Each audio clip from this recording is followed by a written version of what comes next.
बिस्मिल्लाहिर्रहमानिर्रहीम। हल लिक़ातिली मुमिनिन तौबा, क्या किसी मोमिन को कत्ल करने वाले की तौबा कबूल होगी?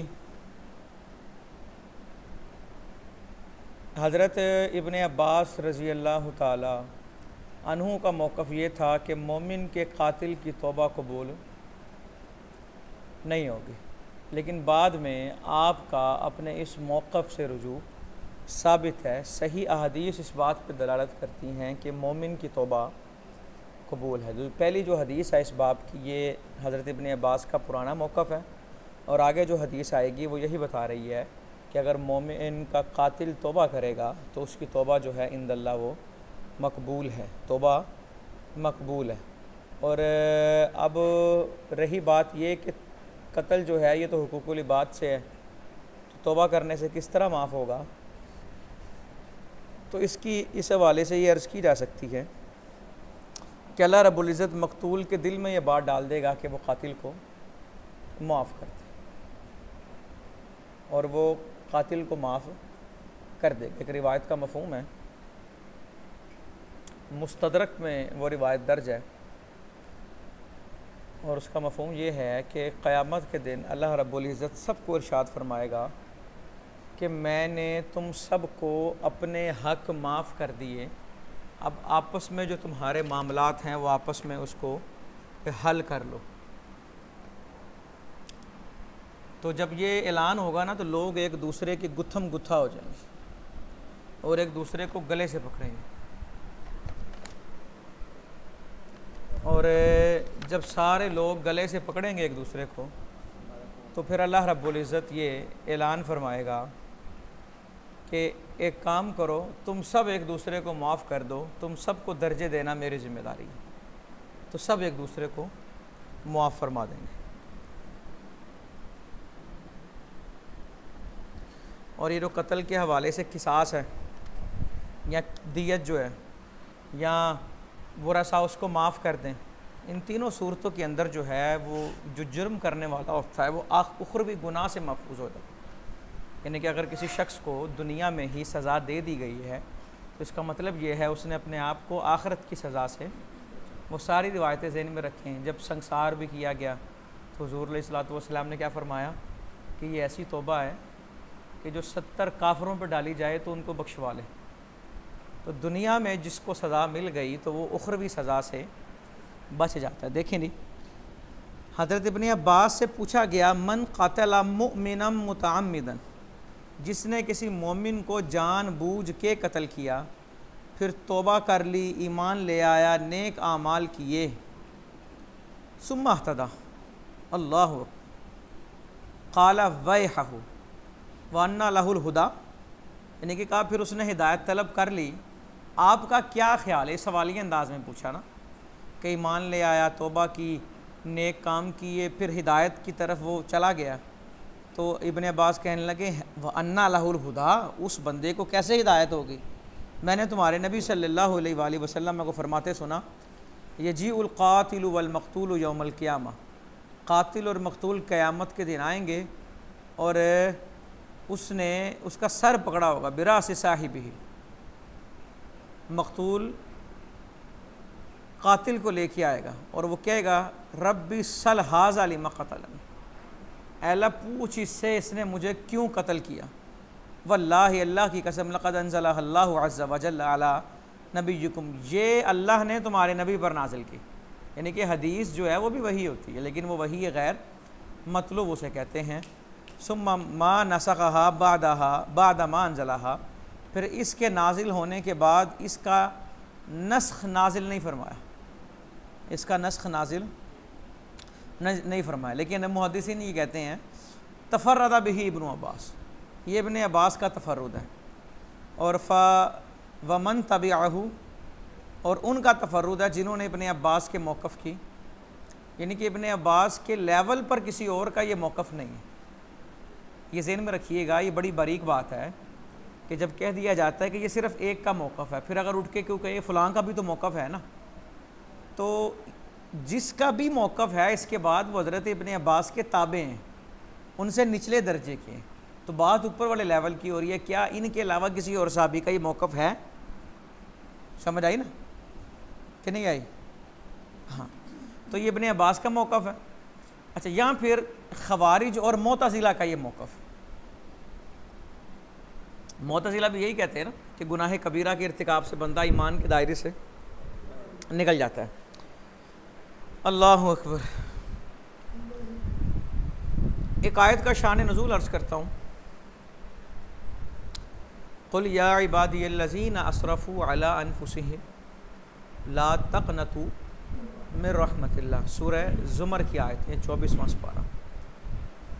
इस्लाम की दावत पहुँची है जनाब हज़रत वहशी रज़ी अल्लाह ताला अन्हु, और आप जानते हैं कि इन्होंने इस्लाम से पहले हुज़ूर अलैहिस्सलातु वस्सलाम के चचा को बड़ी बेदर्दी से शहीद किया, हत्ता कि चचा का कलेजा तक निकाल लिया गया और वो चबाया गया, दुश्मनी की वजह से कलेजा चबाया गया। वो कलेजा चबाने वाली ख़तून को भी बाद में माफ़ कर दिया, लेकिन हुज़ूर अलैहिस्सलातु वस्सलाम ने इन्हें यह कहा था, हज़रत वाशी को, इस्लाम कबूल है आपका, लेकिन आप सामने ना आया करें, आपको देखता हूँ तो मुझे मेरे चचा याद आ जाते हैं। अच्छा, जब इन तक इस्लाम की दावत पहुँची ना, तो उन्होंने दावत लाने वाले से ये पूछा कि मैं तौबा तो कर लूँ, लेकिन दीन ये कहता है कि जो कातिल होगा, ज़ानी होगा, शराबी होगा, वो तो जहन्नम में सड़ेगा। ये काम तो मैंने किए हूँ, तो मैं मुसलमान हो जाऊँगा तो मुझे फ़ायदा होगा कि नहीं होगा?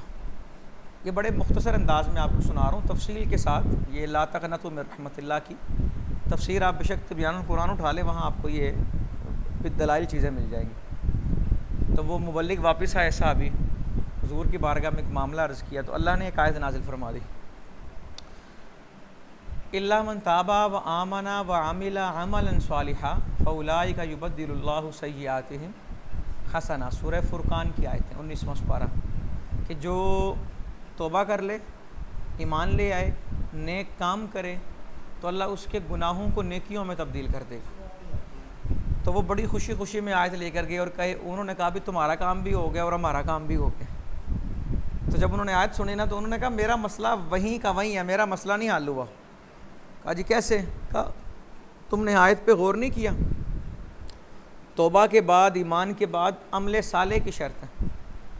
अगर अमले साले कर ही ना पाऊँ, मोहलत ही ना मिले, तो मैं तो वहीं का वहीं रह जाऊँगा। फिर वो आए, फिर अल्लाह ने कहा और आयत नाजिल फरमाई, इन्नल्लाह ला यग़फ़िरु अन युशरक बिही व यग़फ़िरु मा दूना ज़ालिका लिमन यशा। शिर्क वो माफ़ नहीं करेगा, उसके अलावा जिसके चाहेगा सब गुनाह माफ़ कर देगा। अमले साले की शर्त हट गई, आयत लेकर आए बड़ी खुशी में।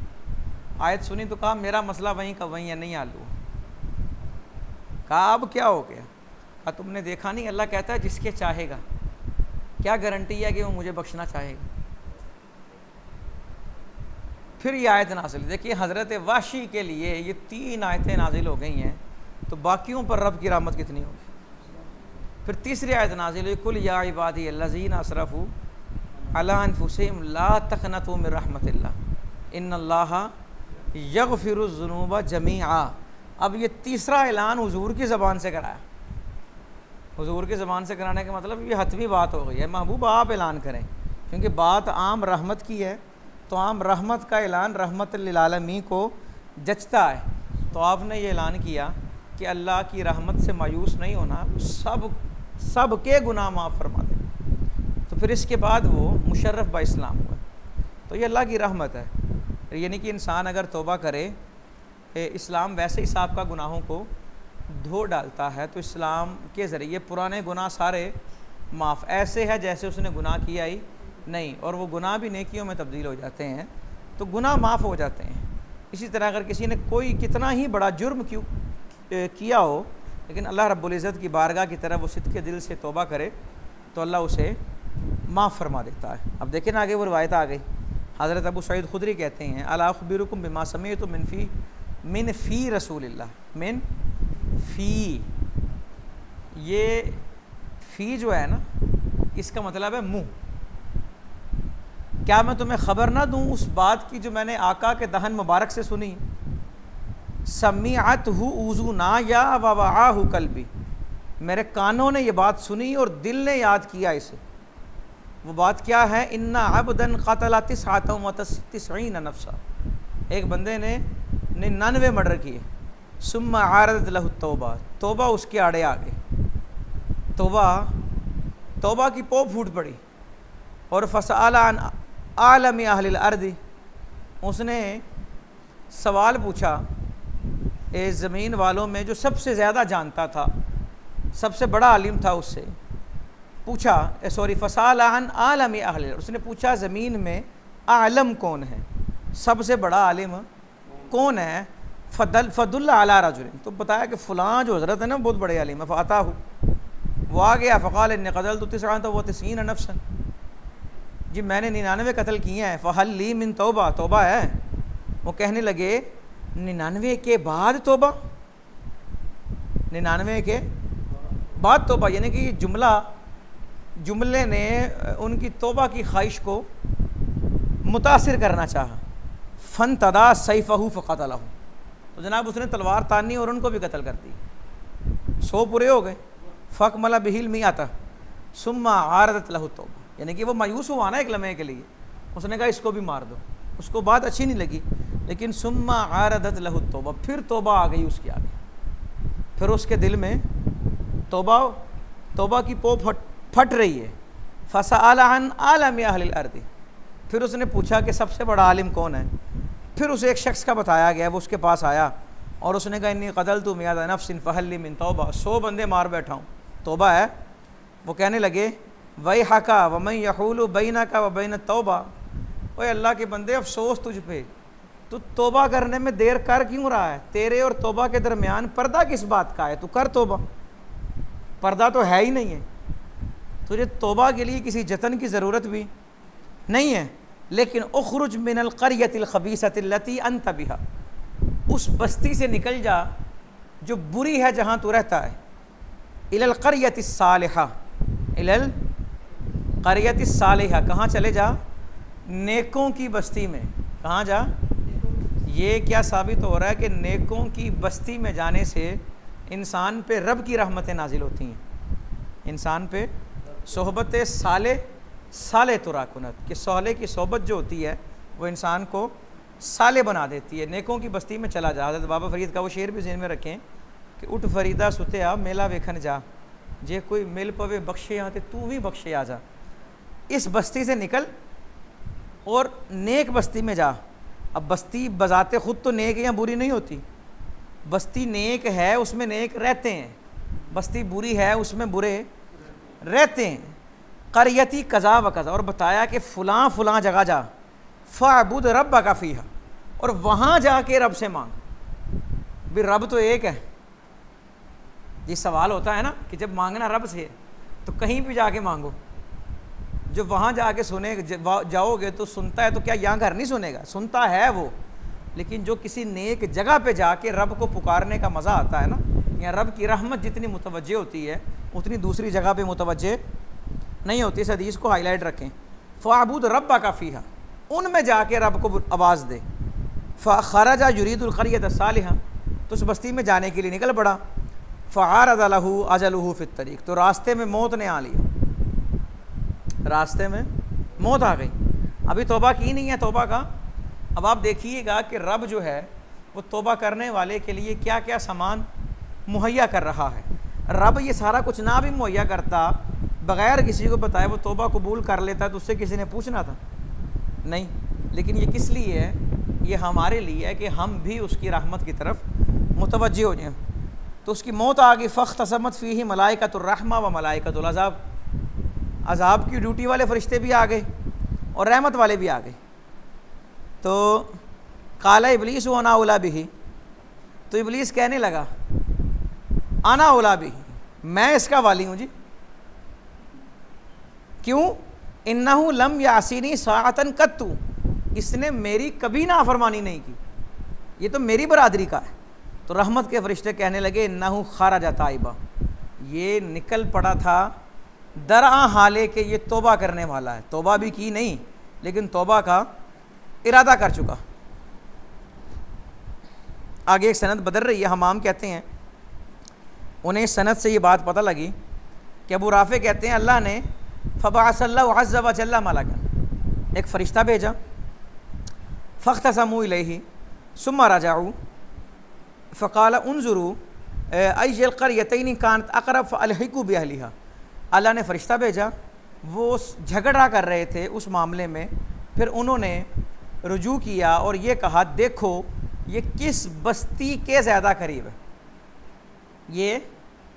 ये जो उन्होंने मशवरा तय पाया ये भी मुनज़्ज़ल मिन अल्लाह था ना, अल्लाह की तरफ से आया। अब ज़ाहिर सी बात है अभी तो वो बस्ती से निकला ही है, तो वो अभी खबीस बस्ती के करीब है। तो कहा देखो ये किस बस्ती के करीब है, तो उसे उसमें शामिल करो। क़तादा कहते हैं हमें हसन ने सुनाया कि जब मौत आ गई इख्तफ़ज़ बिनफ़्सिही फ़क़रुबा मिनल क़रयति सालिहा, अल्लाह अकबर, तो उसे नेक बस्ती के करीब कर दिया गया।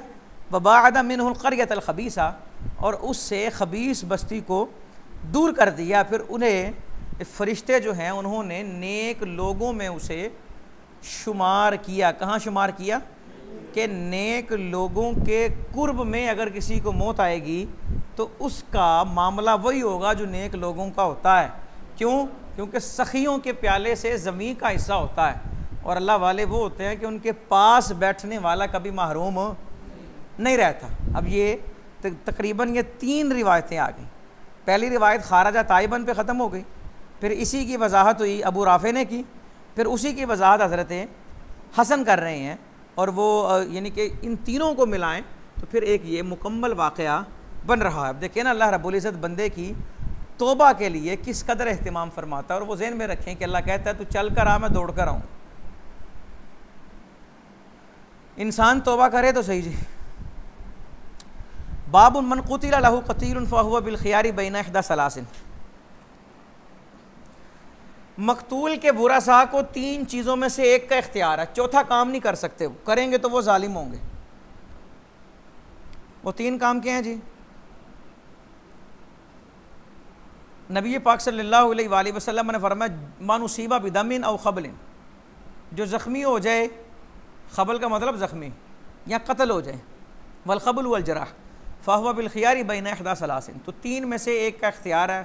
फ़इन अराद राबिआ फ़ख़ुज़ू अला यदैहि, अगर वो चौथा चाहेगा तो उसे उसके हाथों पर लिया जाएगा।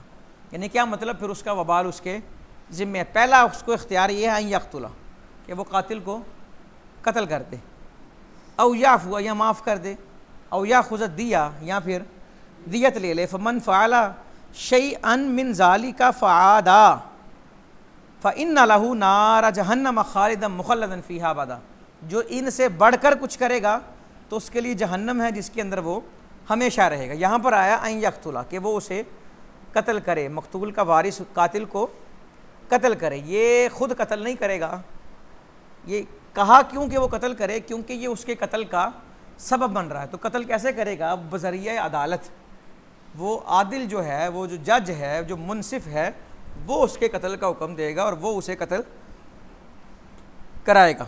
अगली रिवायत में भी इसी तरह, लेकिन यहाँ पे 2 चीज़ों का जिक्र है, 2 में से एक का इख्तियार है, अन यक़्तुला व इम्मा अन युफ़्ता, कत्ल कर दे या फ़िदिया ले ले, यानी कि दियत ले ले। बाबु मन कतला अमदन फ़रदिया बिद्दिया, जिसने कत्ले अमद किया और दियत पे रज़ामंदी हो गई। कत्ल की 5 किस्में बनती हैं, कत्ले अमद, कत्ले शिबह अमद, कत्ले ख़ता, कत्ले जारी मजरा ख़ता और कत्ल बिस्सबब। कत्ले अमद का मतलब है ऐसे हथियार से कत्ल करना जो मौजू लिल कत्ल हो, तलवार से मार देना किसी को, बंदूक से मार देना जो बना ही कत्ल के लिए।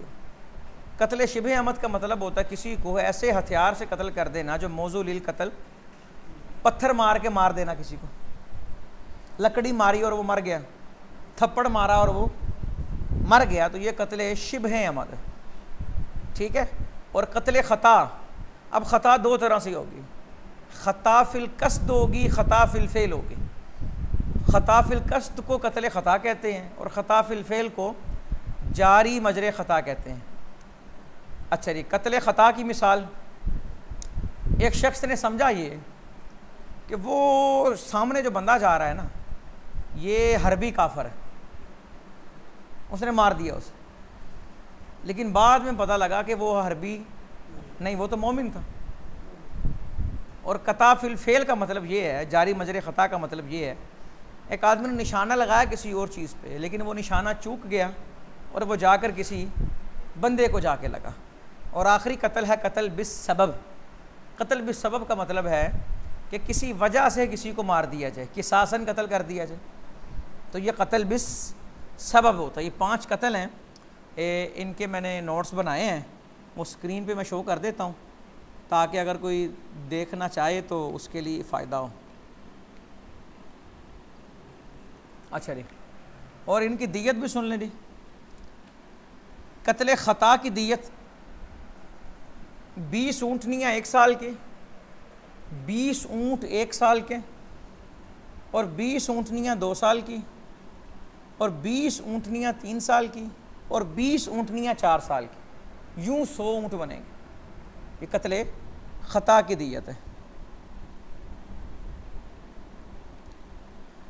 और इमाम अबू हनीफ़ा के नज़दीक कत्ल ख़ता की सूरत में 1000 दिनार यानी 4.374 kg गोल्ड भी दिया जा सकता है, या 10,000 दिरहम यानी कि 30 किलो 168 ग्राम चांदी भी दी जा सकती है। और इमाम शाफ़ी के नज़दीक कत्ल ख़ता की सूरत में 100 ऊँट, 1000 दिनार, 1000 दिरहम, 200 गायें, 2000 बकरियाँ और 200 जोड़े कपड़े भी दिए जा सकते हैं। कत्ल शिब अहमद, कत्ल शिब अहमद की दियत 25 ऊँटनियाँ 1 साल की, 25 2 साल की, 25 3 साल की, और 25 ऊँटनियाँ 4 साल की। और कत्ल अहमद की दियत कातिल को मकतूल के वरसा के हवाले किया जाएगा।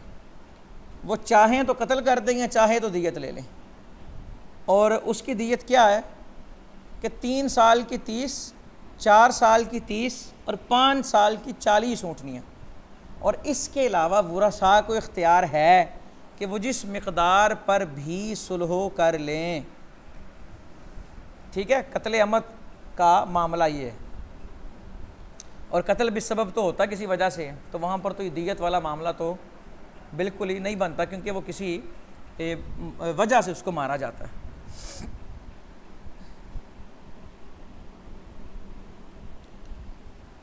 लें जी, कत्ल अहमद की दियत को इंशाअल्लाह फिर तफसील से आगे देखेंगे।